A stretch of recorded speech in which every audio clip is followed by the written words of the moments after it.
Hi అండి, అందరికీ నమస్కారం. నేను మీ అజయ్. డైరీ ఫామ్లోకి రావాలనుకుంటే లోన్ మాత్రం తీసుకుని డైరీ ఫామ్ పెట్టద్దు. ఎందుకంటే ఆ స్ట్రగుల్ నాకు తెలుసు. 11 లక్షల లోన్, నెలకి 40,000 ఈఎంఐ, 4 సంవత్సరాలు. ఫస్ట్ సంవత్సరం నుంచి సంవత్సరంన్నర మంచిగానే వెళ్ళింది. తర్వాత చూసుకో వెళ్తలేదు, నాతో అయితలేదు. అసలు ఇట్లా అవుతుంది ఇక ఇప్పుడు మెయింటెనెన్స్ అంతా బాగానే చేస్తున్నా, కానీ ఒక్కొక్క టైంలో పాలు ఇయ్యని టైంలో కొంచెం ఇబ్బంది అవుతుంది.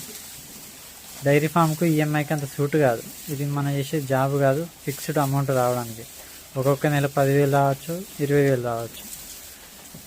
ఒక్కొక్క నెల 40,000 ఈఎంఐ కట్టే టైంలో ఒకవేళ 50,000 వస్తే దాన్ని తగ్గించి పెట్టాలి పర్లకు, మళ్ళీ అది మైనస్ మనకు. అందుకే ఎవరు కూడా రావాలనుకుంటే ఇట్లా లోన్ మాత్రం తీసుకోవద్దు. ఇది నేను చెప్పేది. లోన్ తీసుకొని పెట్టుకుంటే బద్దలు బాషింగ్ అయిపోతాయి. ఎందుకంటే నేను పడ్డ స్ట్రగుల్ చాలా ఉంది ఇందులో.